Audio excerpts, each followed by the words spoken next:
नमस्कार, आप देख रहे हैं न्यूज़ आपके साथ। फिलहाल हमारे साथ उदयवीर पुनिया जी हैं और इनसे तमाम मुद्दों पर बातचीत करेंगे। सबसे पहला मुद्दा तो सर ये है कि आपकी जो 23 तारीख को रैली होने वाली थी, वो स्थगित कर दी गई है। उसके पीछे ये कारण क्या है?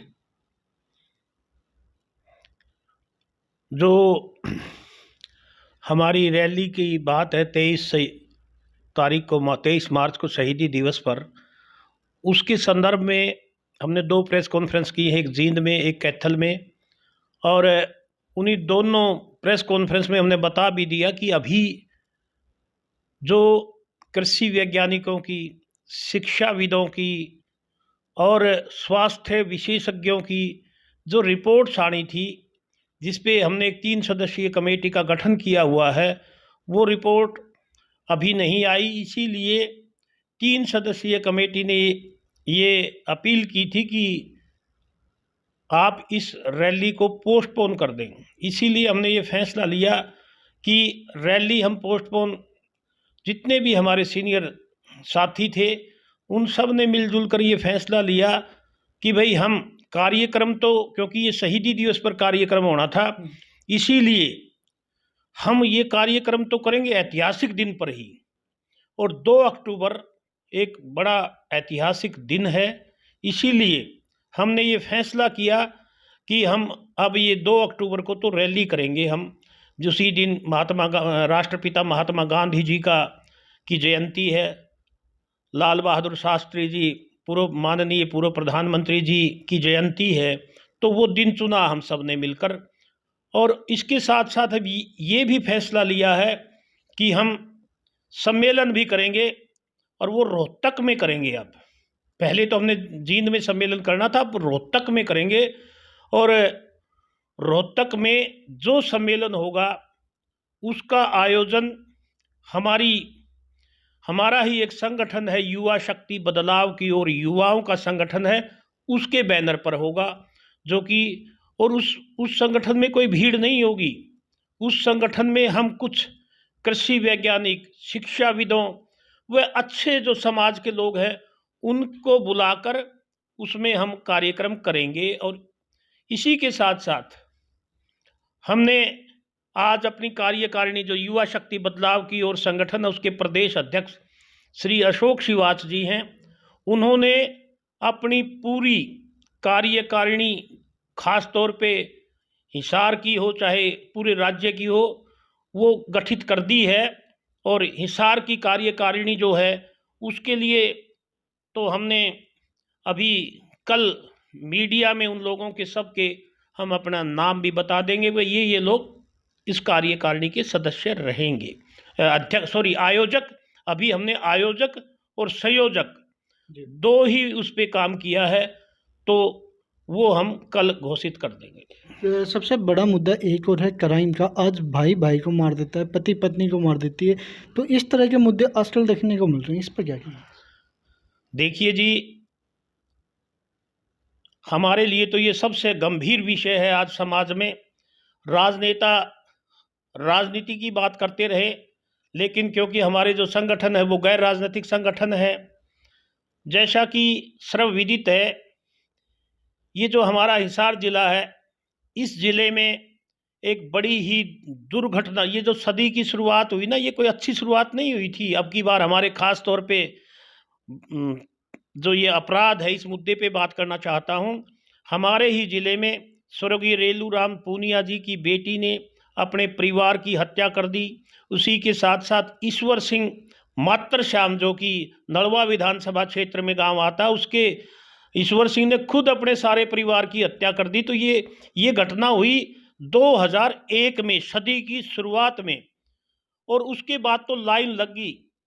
इसीलिए हमारी तो इस मुद्दे पर ये सोच है, और ये गंभीर विषय है। अब तो छोटे छोटे बच्चों को भेड़ बकरियों की तरह काटा जा रहा है, पता नहीं कितने बच्चों को मारा जा रहा है।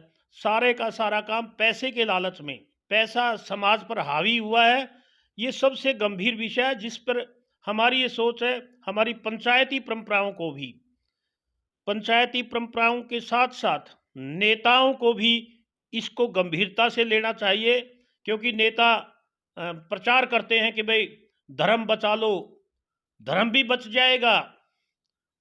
कोई कहता है समाज बचा लो, समाज भी बच जाएगा। ये दोनों चीजें तब बचेंगी अगर आपके परिवार बचेंगे। आज परिवार में बहन भाई को मरवा रही है, भाई भाई को मरवा रहा है, इसी के साथ साथ बेटा बाप को मरवा रहा है, बाप बेटे को मरवा रहा है। अगर ये बातें चलती रही तो फिर जब परिवार ही नहीं बचेंगे तो समाज और धर्म की आप कैसे ये कह सकते हो भाई ये बचेंगे फिर। जी, एक मुद्दा और सबसे बड़ा है कि जो लोग 30-30, 40-40 साल सरकारी महकमे में काम करते हैं, उनकी पेंशन बंद कर दी जाती है। देखिए जी, मैं कुरुक्षेत्र विश्वविद्यालय छात्र संघ का अध्यक्ष भी रहा हूं और इसी के साथ साथ एजुकेशन लाइन होने की वजह से और वकालत पढ़ने की वजह से मेरी इस मुद्दे पे तो बिल्कुल एक बात की बिल्कुल क्लियर सोच है कि जो इंसान, जो कर्मचारी अपना सारा जीवन अपने अपने क्षेत्र में देते हैं, उनके लिए ये जो पुरानी पेंशन योजना है इसको लागू करना चाहिए।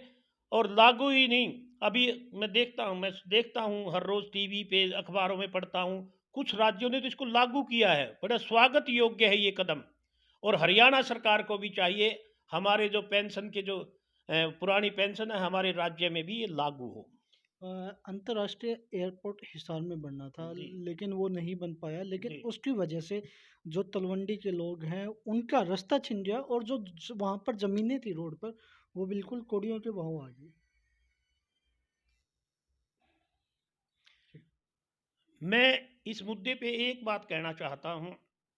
मैं जो क्योंकि धरने पे भी मैं गया हूँ और माननीय सांसद जी थे हमारे हिसार के सांसद माननीय ब्रजेंद्र सिंह जी, उनके साथ गया था।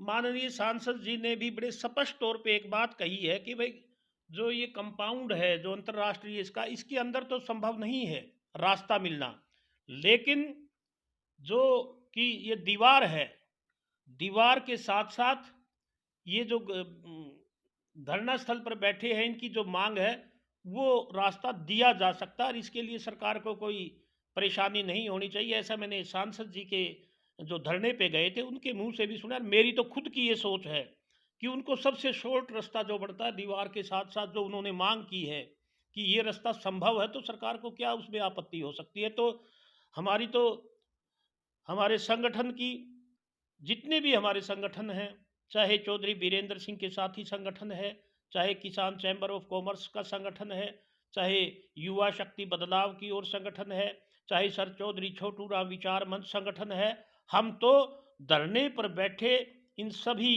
हमारे जो ग्रामीण हैं इनके साथ खड़े हैं और हमारी पुरजोर मांग है कि इनकी मांग को पूरा किया जाए और ताकि इनकी जो समस्या है, जायज़ समस्या है, वो जल्दी से जल्दी हल हो सके। सबसे एक सवाल और है, इस वक्त जो सबसे लंबे समय से कुछ लंबे समय से सरपंचों का विरोध चल रहा था, क्योंकि जब से कुछ पहले तो सरपंचों का चुनाव नहीं हुए थे और चुनाव होने के बाद उनको ई टेंडरिंग के लिए कहा गया था कि आप कोई भी काम 2 लाख से ऊपर नहीं करवा सकते, लेकिन वो ग्रांट 5 लाख रुपए तक की कर दी गई है और उसके अलावा उनकी सैलरी भी बढ़ाई दी गई। देखिए जी, जहाँ तक हमारे इन संगठनों की बात है जिनका मैंने पहले भी जिक्र किया, हमने तो पूर्व केंद्रीय मंत्री चौधरी बीरेंद्र सिंह जी ने एक कार्यक्रम किया था सुशीला भवन में और सरपंचों ने ये कहा था कि भाई अगर आप हमारी मांग को उठाओगे तो हम तब आपके कार्यक्रम में आएंगे। और मैंने खुद और मेरे साथियों ने, हमारे साथियों ने, जितने भी हमारे साथी थे उन्होंने ये कहा कि भाई नहीं, हम आपके साथ हैं, सरपंचों की जो सोच है, जो मांग है उसके साथ खड़े हैं। और माननीय चौधरी बीरेंद्र सिंह जी ने भी ये वादा किया था कि मैं 9 तारीख को मैं माननीय मुख्यमंत्री जी के पास जा रहा हूँ उनसे मिलने, मैं 9 तारीख को माननीय मुख्यमंत्री जी से बात करके आऊँगा। और क्योंकि हम भी गए थे उस दिन चौधरी बीरेंद्र सिंह जी के साथ, तो माननीय मुख्यमंत्री जी से उन्होंने बातचीत की। और आज हमें बड़ी खुशी की बात है कि क्योंकि अगर आप पूरी वीडियो देखोगे, हमें जो हमने बोला था, हमने ये कहा था कि सिर्फ है ना ये मुद्दा नहीं है, सरपंच हैं, मेंबर पंचायत हैं, इसी के साथ एमसीज हैं, इनकी को भी इनकी है ना कुछ ऐसा मानदेय इनके लिए फिक्स होना चाहिए, जिससे ये बेचारे सारा दिन बाजार जो लोगों के काम करते हैं, कोर्ट में आते हैं, पैसा लगता है हर चीज़ पे, इनका जलपान का स्वागत करते हैं कि सरकार ने इनका जो मानदेय है वो इनकी जो तनख्वाह कह लो, मानदेय कह लो, वो 5,000 रुपये किया है और मेंबर पंचायत का भी 1,000 से 1,600 रुपये किया है। लेकिन अभी भी हम ये मानते हैं कि इनका जो जलपान का जो खर्चा होता है उसे भी पूरा किया जाए, और इनकी जो इस मुद्दे पर बात है कि भाई इतना 2 लाख से 5 कर दिया, इस पे भी अगर थोड़ा सा और सरकार बातचीत करे तो अच्छा है। ये सबके लिए अच्छा। हाँ, ई टेंडरिंग के मुद्दे पर हमारी भी, हमारे संगठनों की, कि भाई साफ क्लियर कट जो भी काम हो उसमें किसी प्रकार का भ्रष्टाचार शामिल ना हो, और कोई भी भ्रष्टाचार का काम करता है तो उसके खिलाफ सख्त एक्शन होना चाहिए। जी।